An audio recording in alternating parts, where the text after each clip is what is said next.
Hello बच्चों, I hope you are doing well and welcome back to my channel. So today we are going to start our new NCERT of class 9th, that is गणिता मंजरी। तो आपको जैसा कि पता होगा आपके पास book available होगी। तो आज हम स्टार्ट कर रहे हैं chapter number 3, that is the world of numbers. कहीं ना कहीं ये चैप्टर अपने आप में एसोसिएटेड है नंबर सिस्टम से बच्चे। नंबर सिस्टम आपने देखा होगा, ओल्ड एनसीईआरटी के अंदर एक चैप्टर हुआ करता था नंबर सिस्टम, उससे ये कहीं ना कहीं एसोसिएटेड है बच्चे। तो नंबर सिस्टम से ये चैप्टर एसोसिएटेड है और इस चैप्टर को बच्चे आज हम स्टार्ट करने जा रहे हैं। तो सबसे पहले जो टॉपिक इसके अंदर दिया है आपको, आई होप बुक नज़र आ रही होगी और बेहतर ढंग से हम करने की कोशिश करेंगे। तो the dawn of mathematics, the human need to count, यानी बच्चे गिनती एक बहुत ज़रूरी चीज़ थी, यानी ह्यूमंस को नीड पड़ी काउंटिंग की। इसी वजह से हम बात कर रहे हैं मैथमेटिक्स में सबसे पहले जो इम्पॉर्टेंट थिंग थी, जो इम्पोर्टेंस थी काउंटिंग की थी, इसीलिए इसमें हम काउंटिंग के ऊपर ज़्यादा फोकस कर रहे हैं। तो long before humanity build cities, formulated laws or studied the stars, there existed a fundamental and practical necessity, the need to count। यानी बच्चे लोगों ने सिटीज़ बनाई और स्टार्स को स्टडी किया, लॉज बनाए, बहुत सी चीज़ें हैं जो ह्यूमन बींग्स ने बनाई। पर उससे भी पहले एक प्रैक्टिकल नेसेसिटी इन सब को बनाने से पहले भी जो थी वो थी काउंटिंग कैसे की जाए, या ज़रूरत किसकी, काउंटिंग की। किसकी ज़रूरत बच्चे, काउंटिंग की। तो काउंटिंग की ज़रूरत इससे पहले भी पड़ी और भले ही पीपल ने फंडामेंटल नेसेसिटी जो थी वो काउंटिंग की थी, काउंटिंग नहीं होती तो ये सिटीज़ बनाना, लॉज बनाना, स्टार्स को स्टडी करना पॉसिबल नहीं हो पाता। तो सबसे बेसिक और फंडामेंटल नेसेसिटी क्या थी बच्चे, कि हमारे पास क्या हो, काउंटिंग हो। तो आपको क्या लगता है, मैथमेटिक्स क्या आपकी क्लासरूम के अंदर स्टार्ट हुई है, या आपको लगता है कि equation on the board start हुई है? नहीं, मैथमेटिक्स ना ही क्लासरूम में स्टार्ट हुई है, ना ही equation on the board start हुई है। क्या आपको लगता है कि उस समय मैथमेटिक्स ऐसे पढ़ाते होंगे कि बच्चे देखिए x + 1 = 1 है, तो x हम निकालेंगे तो 1 - 1 = x = 0? नहीं, ऐसा नहीं होता था उस समय। तो उस समय क्या होता था, तो मैथमेटिक्स जो स्टार्ट हुई है धूल से हुई है, या फिर आप समझिए बार्क ऑफ ट्रीज से हुई है, हड्डियों से हुई है। कैसे, तो मान लो आप इमेजिन करो बच्चे कि आप एक 1000 ऑफ ईयर्स एगो किसी ऐसी जगह पर रह रहे हो, एक स्मॉल एग्रीकल्चरल सेटलमेंट में रह रहे हो। मान लो आप नदी के पास रह रहे हो, एक सरस्वती नदी बह रही है, एक ओल्ड ट्रेडिशनल नदी है सरस्वती नदी। आप उस नदी के किनारे, आपकी एक छोटी सी झोपड़ी है और आपके पास गाय हैं, और आपको पता है बच्चे, आपको अपनी गाय इतनी ज़्यादा पसंद है कि आप चाहते ही नहीं हो कि आपकी गाय खो जाए। तो मैं आपको यहाँ पर दिखा देता हूँ बच्चे एक बार कि हम चैप्टर नंबर 3 कर रहे हैं। एक सेकेंड, हम चैप्टर नंबर 3 कर रहे हैं, द वर्ल्ड ऑफ नंबर्स। और इसमें अब एक इम्पॉर्टेंट कॉन्सेप्ट आ रहा है जिसको आपको समझना चाहिए और आपको समझने की ज़रूरत है भी, कि अगर मैं मान लो एक सरस्वती नदी के पास आपको रख दूं, आपको मैं उस ज़माने में ले गया जब आपको मैथमेटिक्स का एम भी नहीं पता, आपको ये भी नहीं पता मैथमेटिक्स क्या है। तो आपकी एक झोपड़ी है, मान लो आपने झोपड़ी बना दी, आप यहाँ रह रहे हो खुशी खुशी, और आपकी काउज हैं कुछ, आपकी क्या है, काउज है। अब मैं उसका नंबर आपको रिवील नहीं कर रहा कि आपकी कितनी काउज हैं, पर आपकी बहुत सारी काउज हैं। उनको आइडेंटिफाई करना इतना आसान काम नहीं है आपके लिए, पर आपकी काउज आपके लिए बहुत प्यारी है बच्चे। तो आप चाहते हो कि आपकी काउज आपसे बिछड़े ना, तो आप झोपड़ी में रहते हो, आपके बगल में काउज रहती हैं, आपकी गाय रहती हैं, आपकी बहुत ही प्यारी गाय हैं, वो आप चाहते ही नहीं हो एक भी गाय खो जाए। तो वो गाय क्या करती हैं कि सुबह जाती हैं चरने और शाम को आ जाती हैं वापस। तो जब आपको मैथमेटिक्स का एम भी नहीं पता और मैथमेटिक्स में कुछ नहीं पता, ना नंबर्स पता है ना कुछ पता है, तो आपके पास कोई आइडिया है कि आप पता कैसे लगाएंगे कि आपके पास जो गाय है वो पूरी वापस आई या नहीं, या कोई गाय रह गई? आप सोचिए, आप उस ज़माने में चले गए जहाँ आदिवासी रह रहे हैं, जंगल में हम कूद रहे हैं, फांद रहे हैं, तो हम कैसे पता लगाएंगे कि हमारी जो गाय हैं वो सारी वापस आई या नहीं? तो आपको लगेगा क्या किया जाए, तो आपकी अब अलग अलग तरकीब होगी। तो कई बच्चे कहेंगे कि सर हम जो है खूंटा लगा देंगे यहाँ पर, ऐसे एक गाय के लिए एक खूंटा लगा देंगे, दूसरी गाय के लिए दूसरा खूंटा लगा देंगे, तीसरी गाय के लिए तीसरा खूंटा लगा देंगे। हालांकि काउंटिंग नहीं पता मुझे, पहली गाय, दूसरी गाय, तीसरी, ये काउंटिंग नहीं पता मुझे।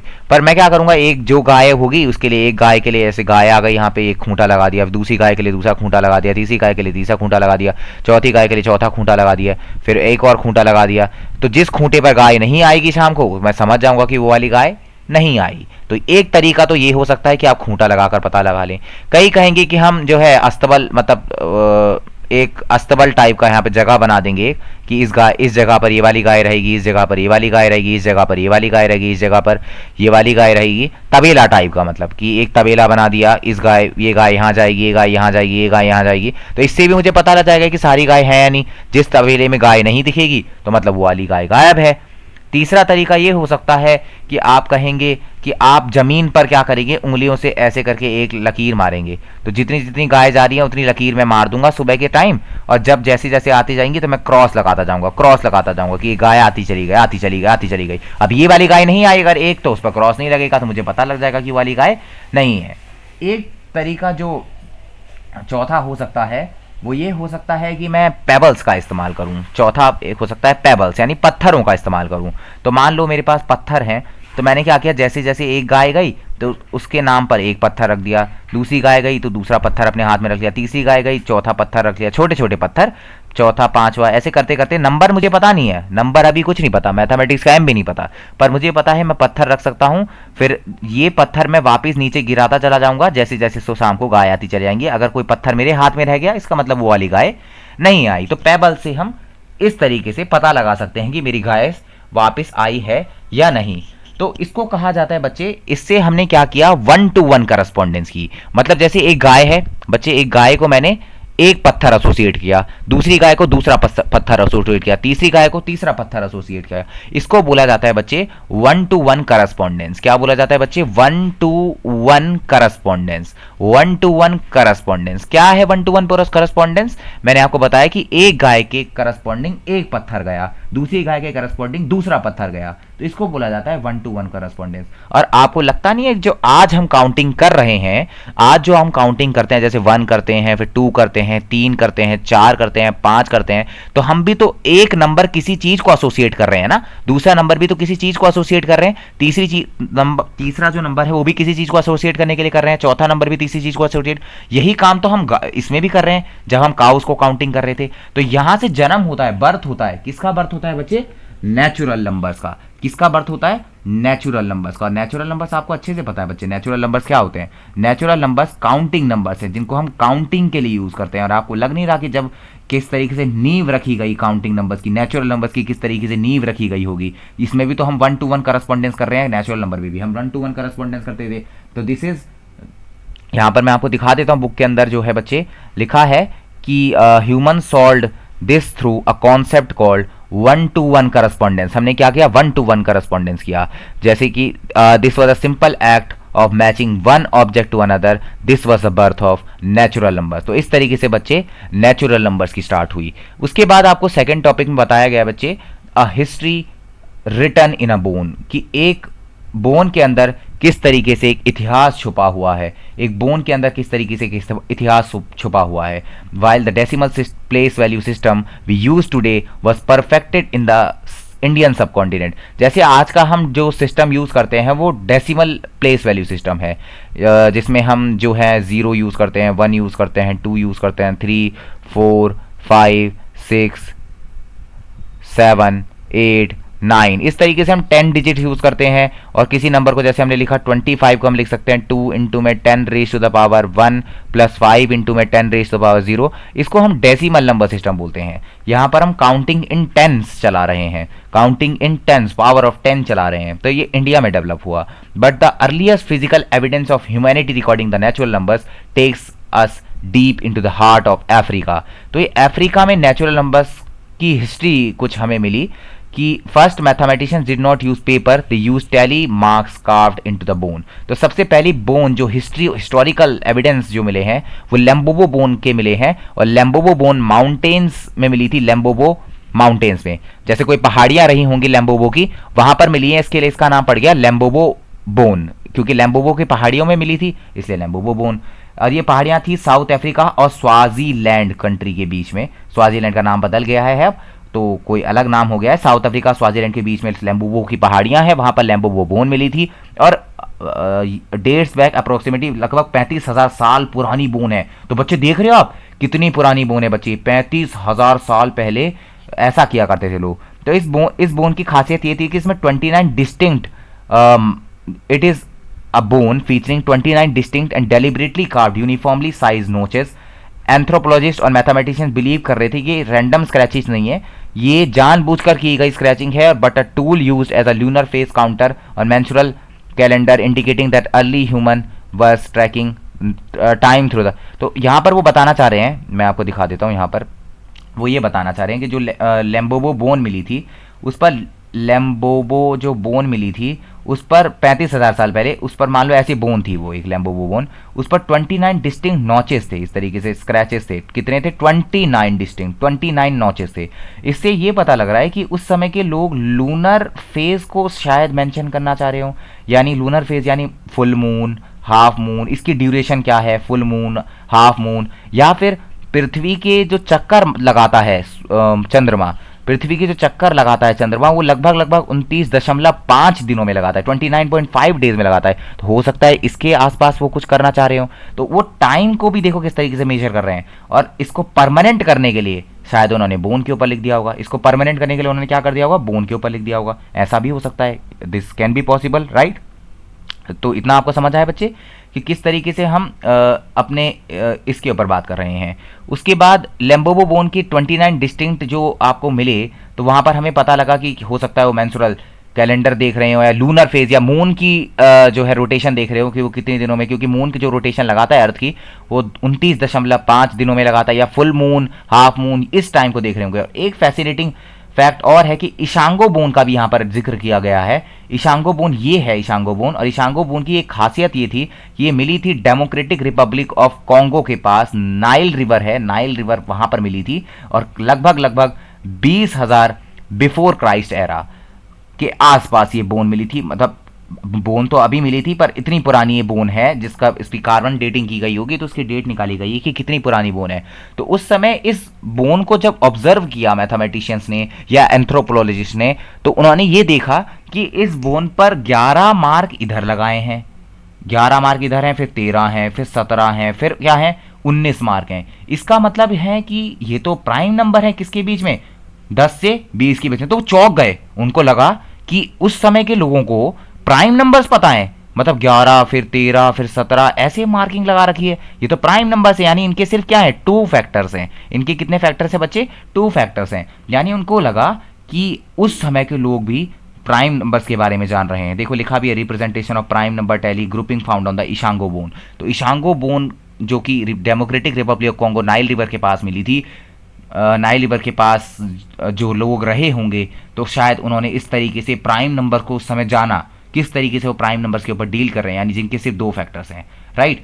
उसके बाद the Indian contest trade and astronomy के ऊपर बात की है, यानी एज अर्ली जैसे जैसे सिविलाइजेशन एडवांस हुई, so did the need for larger numbers in the ancient urban centres of the Indus valley civilisation such as Lothal and Harappa standardises weights and measures were crucial for trade, a merchant trading terracotta pottery, lapis lazuli और cotton with Mesopotamia needed robust system of accounting. इसका मतलब ये है जैसे जैसे civilisations आगे बढ़ी, तो आपने इंडस वैली सिविलाइजेशन के बारे में सुना होगा। इंडस वैली सिविलाइजेशन सबसे एडवांस सिविलाइजेशन थी और इन्होंने अपने घर बहुत ही प्यारे तरीके से बनाए थे।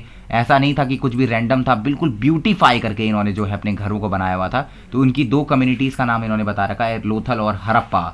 हरप्पा सिविलाइजेशन, हरप्पन सिविलाइजेशन, हरप्पन सभ्यता के बारे में आपने सुना होगा, और ये बेहतरीन सभ्यता थी, दोनों ही इंडस वैली सिविलाइजेशन का पार्ट थी। इंडस वैली सिविलाइजेशन अपने आप में ही बहुत एडवांस सिविलाइजेशन थी, इनके अपने बाथरूम हुआ करते थे, इन्होंने बहुत अच्छे तरीके से अपने सिविलाइजेशन को, अपनी सभ्यता को बनाकर रखा हुआ था। पर इनको जो है लार्ज नंबर की ज़रूरत पड़ी क्योंकि ट्रेडिंग करते थे, तो बड़े नंबर्स की ज़रूरत पड़ रही है। तो बड़े नंबर्स की ज़रूरत पड़ रही है तो वहाँ पर बड़े नंबर्स को अकाउंट करना है। तो एक ड्यूरिंग वैदिक times Indian philosophers were fascinated by deeply pondered large numbers.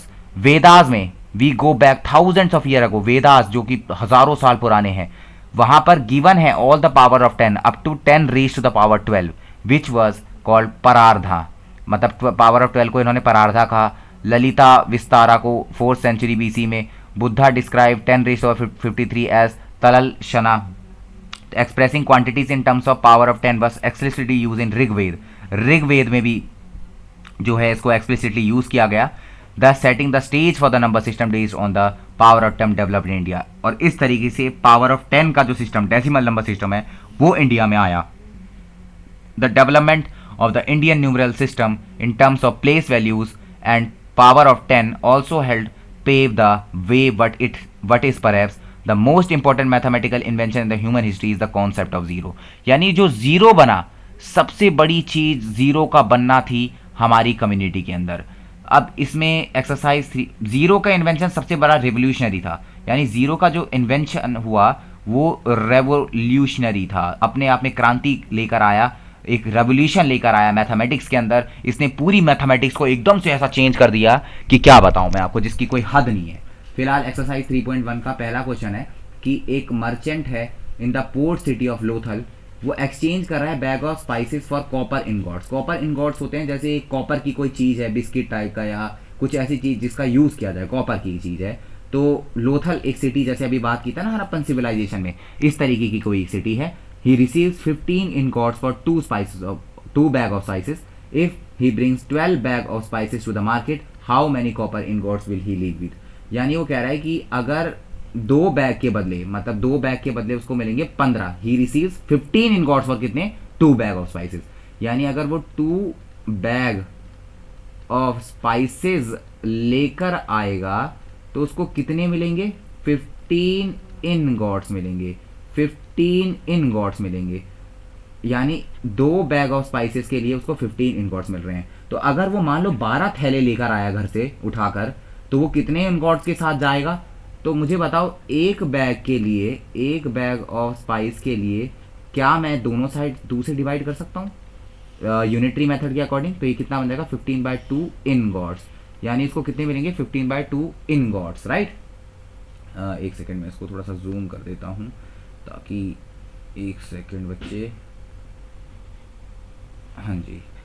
तो अब वो बैग कितने लेकर आ रहा है? 12। तो यहाँ पर एक है, तो जिस तरीके से मैंने दोनों साइड 2 से डिवाइड किया, क्या मैं 12 से मल्टीप्लाई नहीं कर सकता? तो मुझे पता लग जाएगा 12 बैग के करस्पॉन्डिंग इनगॉट्स कितने हैं। तो हम लिखेंगे, एक सेकंड मैं यहाँ पर करवा देता हूँ, कोई क्वेश्चन इधर करवा देता हूँ।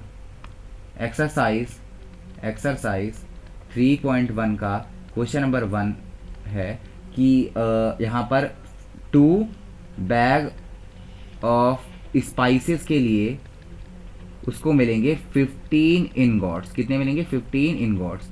अब एक बैग ऑफ स्पाइस के लिए अगर मुझे निकालना है तो दोनों साइड में 2 से डिवाइड कर देता हूँ। यूनिटरी मेथड आपने पहले भी पढ़ा होगा और अभी भी पढ़ रहे होंगे। तो 15 इनगॉट्स मिल जाएंगे। तो मुझे बताओ 12 बैग अगर वो लेकर आता है, 12 बैग ऑफ स्पाइसेस अगर वो लेकर आता है, अगर 12 बैग ऑफ स्पाइसेस लेकर आता है तो 15/2 इंटू में 12, दोनों साइड किससे मल्टीप्लाई कर दिया? 12 से। इतने कितने क्या मिल जाएंगे? इनगॉट्स। तो 2 6 क्या हो जाएगा? 12, और 15 इंटू में 6 5 6 30, 6 1 6 7 8 90 इनगॉट्स। यानी for 12 bag of spices, for 12 bag of spices के लिए ही विल गेट कितने ingots? He will get 90 ingots. उसको कितने इनगॉट्स मिलेंगे? 90 इनगॉट्स मिलेंगे। बच्चे आपको समझ आया क्वेश्चन? बहुत ही आसान क्वेश्चन था और इस तरीके से इसको सॉल्व करना था। अगला देखो बच्चे, लुक एट द सीक्वेंस। एक सेकंड मैं इसको मिटा देता हूँ, यहाँ पर इसको मिटा देते हैं।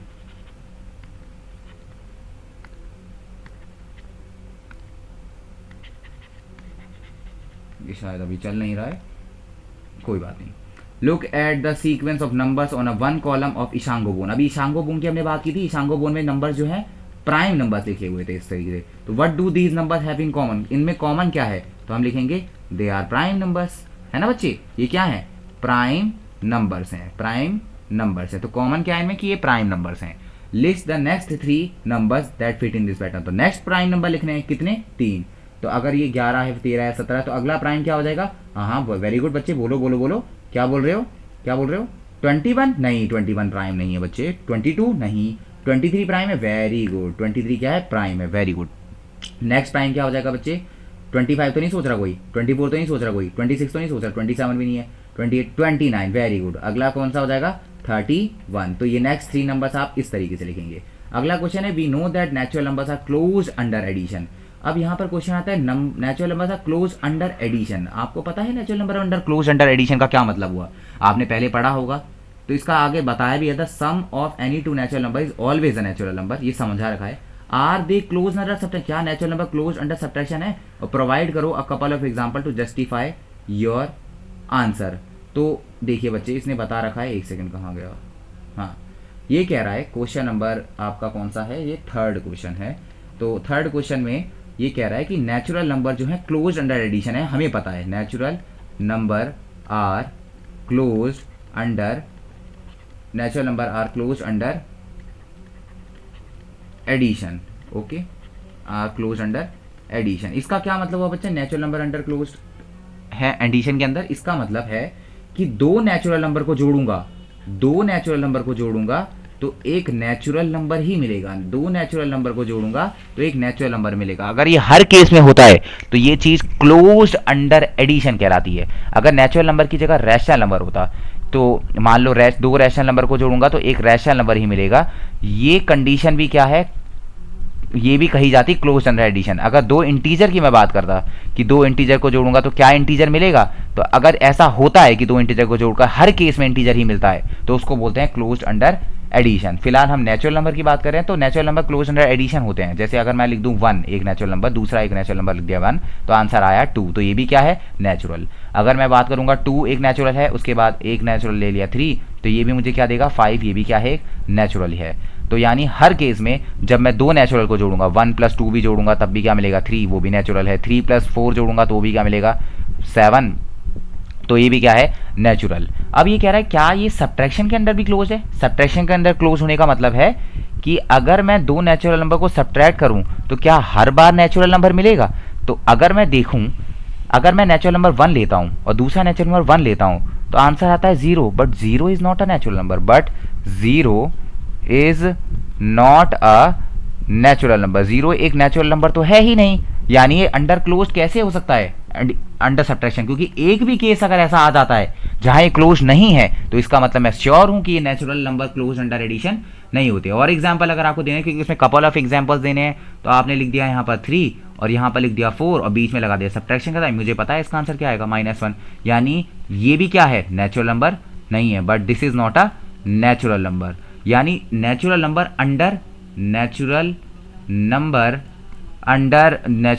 Under subtraction is not closed, under subtraction is not closed. तो natural number under subtraction closed नहीं होते बच्चे, राइट। इस तरीके से आप इस क्वेश्चन को सॉल्व करेंगे और आई होप आपको ये समझ में आया होगा। अब इसमें आखिरी क्वेश्चन है the ancient Indians use joints of their fingers to count, a practice is still seen today, each finger has 3 joint. अगर आप देखो अपनी फिंगर को, एक तो बॉटम से जो है जॉइंट उसमें होता है, एक उसके ऊपर वाले हिस्से पर जॉइंट होता है, एक होता है टॉप वाले हिस्से पर, 3 जॉइंट होते हैं। तो आप एक फिंगर पर 3 काउंट करते हो, 1 2 3, देखो 3 गैप बने होंगे आपके फिंगर के बीच में, एक लाइन बनी होगी सबसे बॉटम पर, उसके बीच ऊपर एक लाइन बनी होगी तो उस पर एक काउंट करोगे, फिर उसके ऊपर एक और लाइन बनी होगी उसको बीच में एक काउंट करोगे और फिर टॉप पर काउंट करोगे। मतलब मैं दिखा देता हूँ आपको एक बार, एक सेकेंड मैं आपको दिखा देता हूँ बच्चे। जैसी एक फिंगर होती है तो एक फिंगर यहाँ से टर्न होती है, जॉइंट होता है, एक दूसरा जॉइंट यहाँ पर है और तीसरा जॉइंट यहाँ पर है, तो एक आप यहाँ काउंट करते हो, 2 यहाँ करते हो, 3 यहाँ करते हो, इस तरीके से आप काउंट करते हो। तो यानी आप इसका आंसर कैसे दोगे, और आगे क्या पूछा है क्वेश्चन को एक बार पढ़ लेते हैं कि एंशिएंट इंडियंस जो है जॉइंट ऑफ द फिंगर्स को यूज करते थे और आज भी हम ऐसा इस्तेमाल करते हैं, आप भी करते होंगे, मैं भी करता हूँ और सभी करते हैं। तो ईच फिंगर के पास 3 जॉइंट है और थंब को यूज किया जाता है काउंट करने के लिए, तो हम थंब को काउंट नहीं करेंगे, हमारे पास काउंटिंग करने के लिए 4 फिंगर्स हैं, थंब का हम यूज कर रहे हैं काउंट करने के लिए। तो कह रहा है कि हम एक हाथ पर कितना काउंट कर सकते हैं और किस तरीके से रिलेटेड है एंशिएंट बेस 12 काउंटिंग सिस्टम से।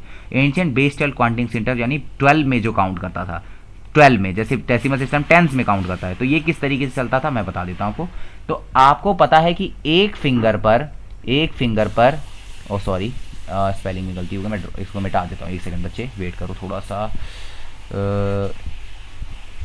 वेट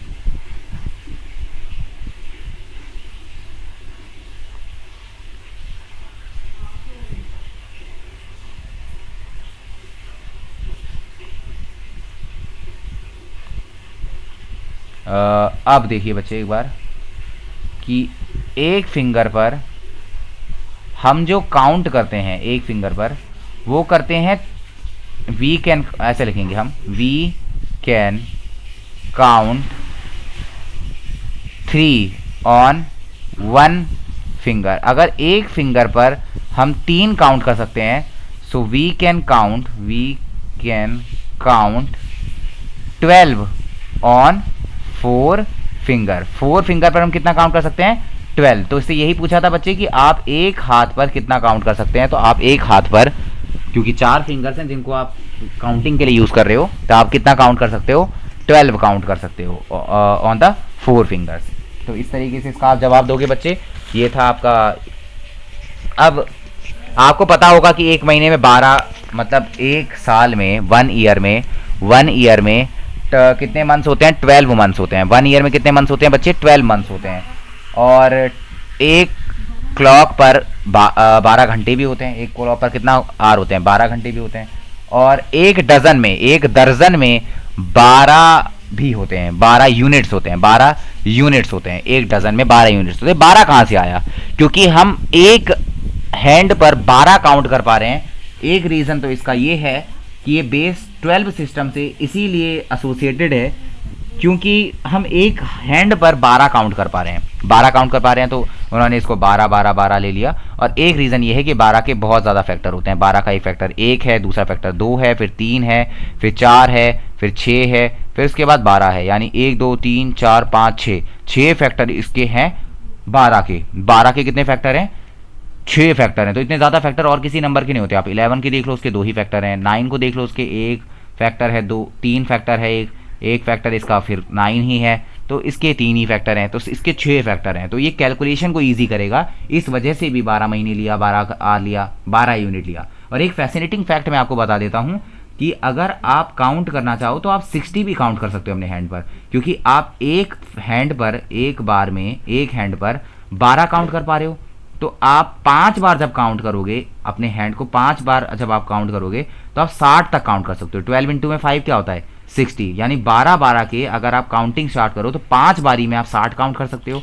इसी वजह से एक आर में 60 मिनट भी होते हैं। एक आर में क्या होते हैं? 60 मिनट भी होते हैं। और आपको पता होगा 60 एक ऐसा नंबर जिसके बहुत सारे फैक्टर है। 1 है, फिर 2 है, फिर 3 है, फिर इसका जो है 4 भी है, 5 भी है, 6 भी है, फिर जो है इसका 10 भी है, इसका जो है 12 भी है, इसके बाद इसका एक फैक्टर जो है 15 भी है, उसके बाद 30 है, उसके बाद जो है एक फैक्टर इसका जो है 60 है। 1 2 3 4 5 6 7 8 9 10 11, एक फैक्टर और इसमें रह गया बीच में। इसके कुल मिला के 12 फैक्टर्स होते हैं। कितने फैक्टर्स होते हैं बच्चे?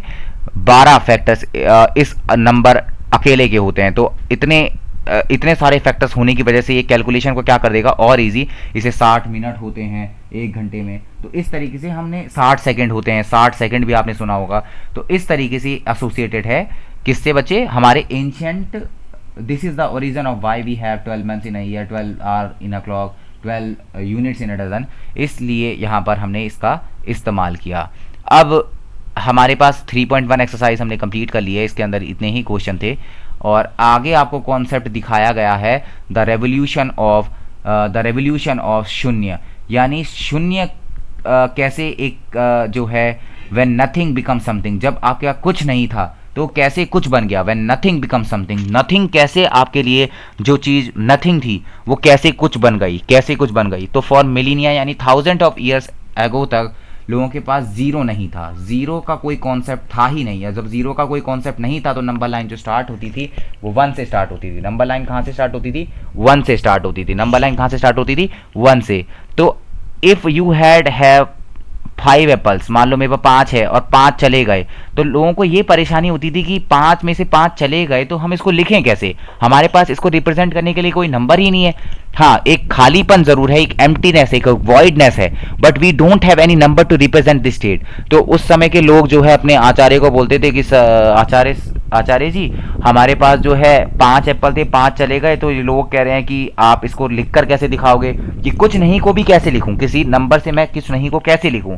तो ये बहुत बड़ी समस्या उस समय जो है फैल गई थी तो इस पर बहुत सारे लोगों ने जो है बहुत कुछ करने की कोशिश की। जैसे इसमें 2 सिविलाइजेशन का नाम बता रखा है, मायान और बेबीलोनियन। इन्होंने क्या किया, प्लेस होल्डर की तरह यूज किया जीरो, यानी इन्होंने symbols to indicate an empty column in a number but they did not treat nothing as a number.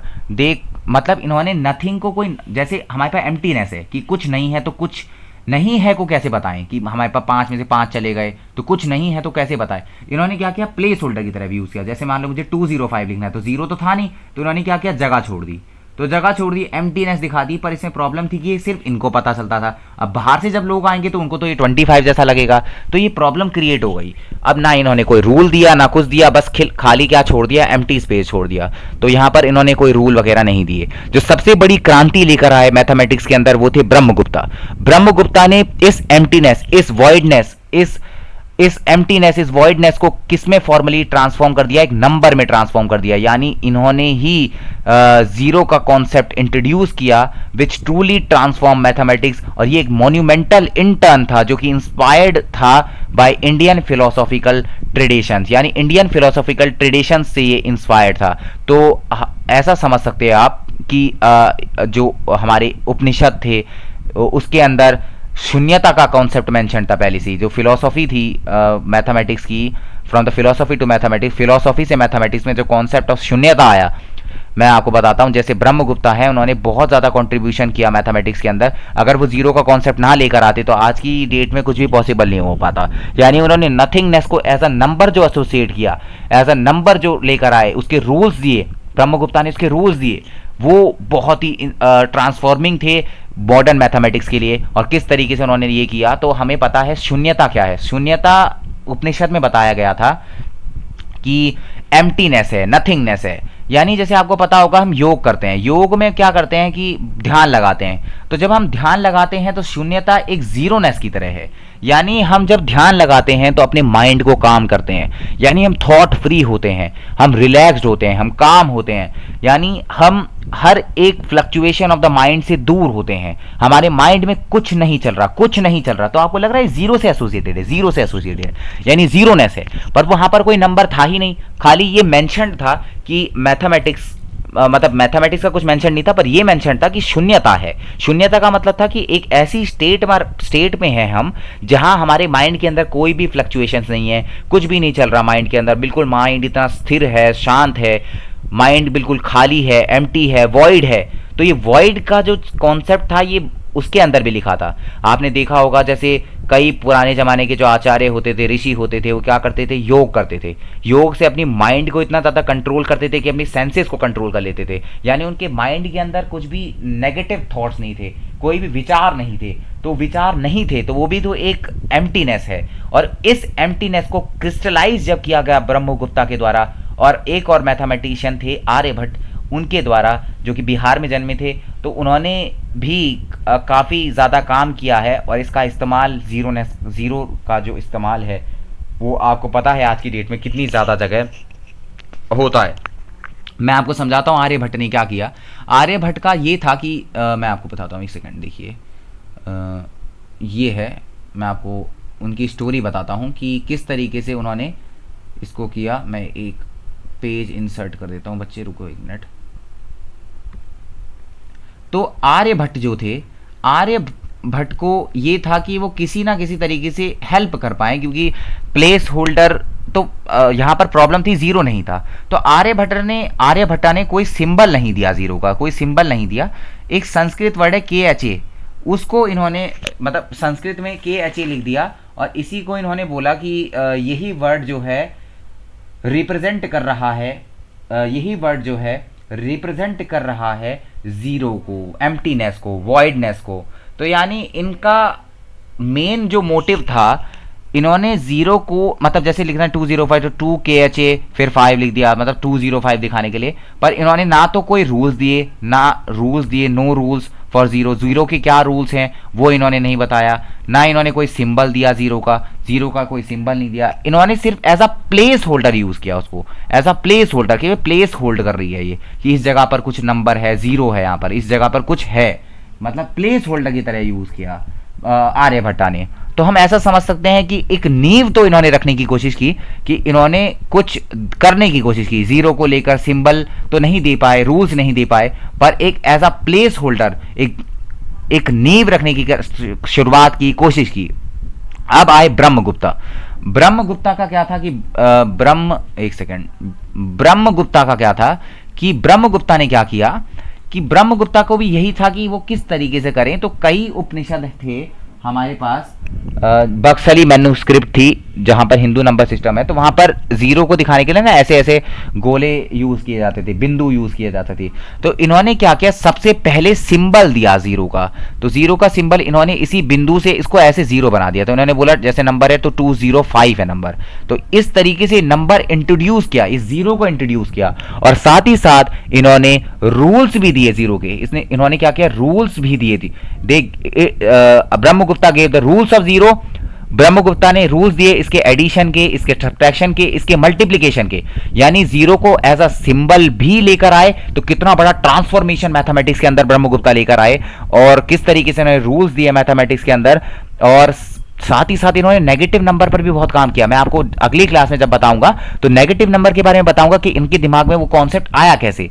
पर जीरो को लेकर इतना बड़ा काम किया इन्होंने। बोला कि अगर मैं मेरे पास एप्पल है, दो एप्पल है मेरे पास, अगर 2 एप्पल हैं उसमें मैं जीरो जोड़ूंगा तो मेरे पास 2 ही एप्पल रहेंगे। अगर मैं 2 एप्पल में से जीरो हटा भी दूं तब भी जीरो ही रहेगा। अगर मैं किसी नंबर से जीरो को मल्टीप्लाई करता हूं तो आंसर जीरो आएगा। ये सभी रूल्स ब्रह्मगुप्ता ने लिखे, ये सभी रूल्स ब्रह्मगुप्ता ने लिखे। तो इतना बड़ा इंपॉर्टेंस रहा है ब्रह्मगुप्ता का, किस तरीके से इन्होंने मैथमेटिक्स को बिल्कुल रेवोल्यूशनरी तरीके से चेंज कर दिया। पहले हम, अब इस जीरो के आने की वजह से खुद सोचो, पहले हमारे पास नेचुरल नंबर थे 2, 3, 4, ये क्या थे, नेचुरल नंबर्स, जहां पर हम 1 to 1 करस्पॉन्डेंस कर रहे थे with the help of pebbles. अब जैसे ही ये जीरो इंट्रोड्यूस हुआ, इस तरीके से एज अ नंबर एसोसिएट किया, एज अ नंबर, यानी हमारा जो शिफ्ट हुआ एक एम्प्टीनेस से, जब एम्प्टीनेस हमें कुछ पता ही नहीं था एम्प्टीनेस क्या है, वॉइडनेस क्या है, वहां से एक पावरफुल मैथमेटिकल नंबर निकल कर आया, दैट इज जीरो। वहां से शून्य एक नंबर निकल कर आया, क्योंकि नंबर लाइन तो पहले 1 से स्टार्ट होती थी। पर जब ये कॉन्सेप्ट ब्रह्मगुप्ता ने इंट्रोड्यूस किया तो मैथमेटिक्स पूरी तरीके से ट्रांसफॉर्म हो गई, और एक जीरो के आने की वजह से मैथमेटिक्स में एक रेवोल्यूशन लेकर आया। और इस जीरो के आने की वजह से आपको लग नहीं रहा कि होल नंबर्स बन गए, यानी जीरो को इंक्लूड कर दूंगा नेचुरल नंबर में तो होल नंबर बन गए, यानी 2 नंबर तो वैसे ही बन गए, नेचुरल नंबर और होल नंबर। अब मैं नेगेटिव नंबर्स के जब ब्रह्मगुप्ता की बात करूंगा तब मैं आपको समझाऊंगा कि नेगेटिव नंबर का थॉट उनके माइंड में आया कैसे, और किस तरीके से उन्होंने जो है नेगेटिव नंबर को इंट्रोड्यूस कर इंटीजर का कॉन्सेप्ट भी दुनिया के सामने रख दिया। तो ये हम बात करेंगे नेक्स्ट क्लास में। तब तक बच्चे मिलते हैं किसी अगली क्लास में, तब तक के लिए बाय बाय। आई होप आप सभी को मेरा लेक्चर अच्छा लगा होगा। अगर आप चाहते हो मैं इस तरीके से लेक्चर अपलोड करूं और आप मेरे से पढ़ना चाहते हो, तो कंटिन्यू रखना चाहते हो, तो आप कमेंट बॉक्स में ज़रूर बताएं कि आपको कैसा लगा ये लेक्चर। अपना फीडबैक ज़रूर दें। बहुत बहुत धन्यवाद। Bye bye.